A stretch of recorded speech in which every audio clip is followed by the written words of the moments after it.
একটি কালো private car, যার ভেতরে বসে আছে একটি পরিবার, মা, বাবা আর তাদের 2 ভাই, যাচ্ছিল তাদের গ্রামে।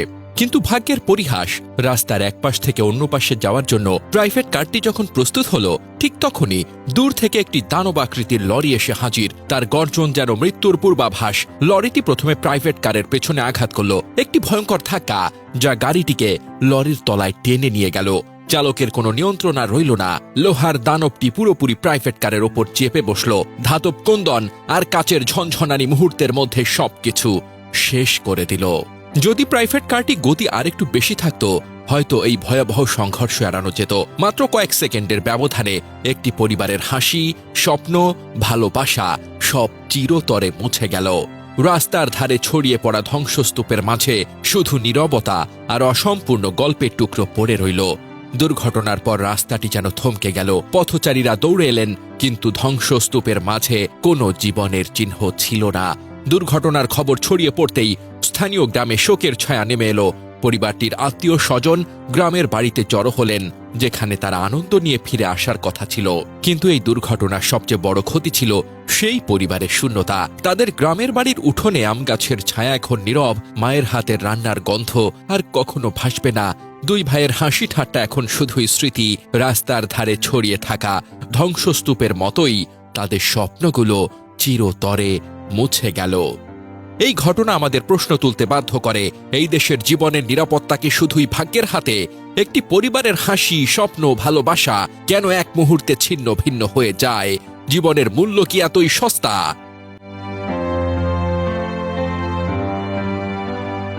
জানা যায় 22 আগস্ট 2025 শুক্রবার দুপুর 12:30টার দিকে ঢাকা চট্টগ্রাম মহাসড়কের কুমিল্লার সদর দক্ষিণ উপজেলার পদুয়ার বাজার বিশ্ব রোডে পল্লী বিদ্যুৎ সমিতির সামনে এক মর্মান্তিক সড়ক দুর্ঘটনা ঘটে। এই দুর্ঘটনায় একই পরিবারের 4 জন নিহত হন এবং সিএনজি অটোরিকশার 3 জন যাত্রী গুরুতর আহত হন। নিহতরা হলেন কুমিল্লার বরুড়া উপজেলার হোসেনপুর গ্রামের মোহাম্মদ ওমর আলী, তার স্ত্রী নূরজাহান বেগম, বড় ছেলে আবুল হাশেম এবং ছোট ছেলে আবুল কাশেম। প্রাইভেট কারটি চালাচ্ছিলেন আবুল হাশেম।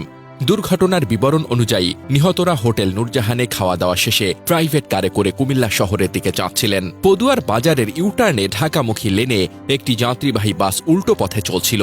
এ সময় বিপরীত দিক থেকে আসা একটি সিমেন্ট বোঝাই লরি বাসটিকে পাশ কাটাতে গিয়ে নিয়ন্ত্রণ হারায় এবং উল্টে যায়। লরিটি প্রাইভেট কার এবং একটি সিএনজি অটোরিকশার ওপর পড়ে। ফলে প্রাইভেট কারের 4 জন ঘটনাস্থলেই নিহত হন এবং সিএনজির 3 জন যাত্রী গুরুতরভাবে আহত হন। উদ্ধারকারী কনস্টেবল সাইফুল ইসলাম জানান, লরির চালক প্রাইভেট কারটিকে বাঁচাতে তীব্র ব্রেক করলে লরিটি উল্টে যায়, যা এই মর্মান্তিক দুর্ঘটনার মূল কারণ। পুলিশ মরদেহ এবং দুর্ঘটনা কবলিত গাড়িগুলো উদ্ধার করে থানায় নিয়ে গেছে। আইনি প্রক্রিয়া শেষে মরদেহ স্বজনদের কাছে হস্তান্তর করা হবে। এই দুর্ঘটনার পেছনে বেশ কয়েকটি কারণ চিহ্নিত করা যায়। উল্টো পথে যানবাহন চলাচল। যাত্রীবাহী বাসটি উল্টো পথে চলছিল, যা লরির চালককে পাশ কাটাতে বাধ্য করে। এটি দুর্ঘটনার প্রাথমিক কারণ হিসেবে বিবেচিত হচ্ছে। ভারী যানবাহনের নিয়ন্ত্রণহীনতা। সিমেন্ট বোঝাই লরির চালক তীব্র ব্রেক করলেও ভেজা রাস্তায় গাড়ি নিয়ন্ত্রণ করতে পারেননি। এটি ভারী যানবাহনের জন্য পর্যাপ্ত প্রশিক্ষণ এবং রক্ষণাবেক্ষণের অভাব নির্দেশ করে।